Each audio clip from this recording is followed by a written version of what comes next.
again, related a little bit, but how do you see it, AI changing cybersecurity, both on the offense and on the defense? Yeah, no, that's a good question. I was thinking about this earlier. Did we know when the internet started in ARPANET in the 70s, could we have foreseen what that would become today?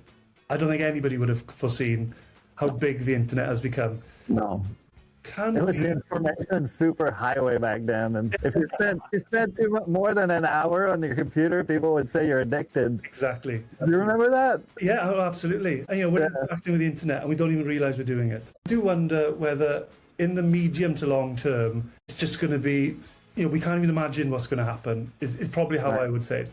In the short, I think I said earlier, I think we overestimate what's going to happen in the short term and underestimate what's going to happen in the long term. Yep. I think that's true here.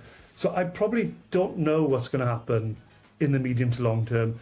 But when you add AI, cryptocurrency, the big hyperscalers, everything is there for everything to change as we know it. Yeah. I don't know what that's going to look like. So in terms of cybersecurity, I think it's lowered the bar for attacks.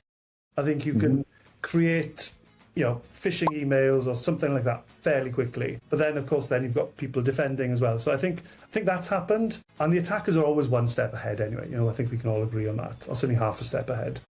So it's just up to us as security professionals to keep up with what's going on, whatever the new is, and making sure that we're adapting it and doing what we should be doing. But I also think as well, and I think there's a question later on about this, but I'll say now, if you concentrate on the basics of security, I don't think AI is going to make a huge amount of difference.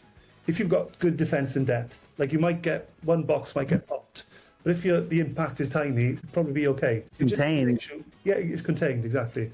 So if you've got your basics, good housekeeping, good asset management, all that stuff that we talk about, I think the risk is probably as it is now. Yeah, I think the things are pretty much the same. They're just accelerating, essentially. Yes, absolutely.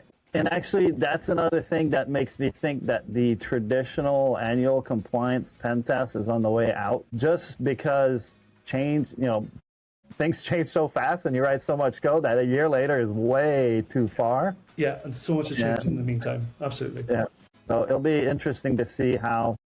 I'm even thinking, initially I was thinking, well, maybe people that have, legacy system, they're not using AI, maybe it's okay for them not to use AI to test their system. But then I thought, well, the bad guys are going to do it anyway. So pretty much everybody needs to at this point. Otherwise, they're going to be falling behind. I think so. And even if you're not moving forward, if you're standing still, you're slipping behind because everything is moving forward so quickly. Yeah. So yes, you're absolutely right on that point. There's no such thing as staying still, right? You're either moving forward or going backwards. Exactly. And it's exciting, right? It's super exciting for us. Oh, yeah. Well, especially for pen testers, because we're passionate about learning new things, right? So we should be. We got plenty of new stuff to learn.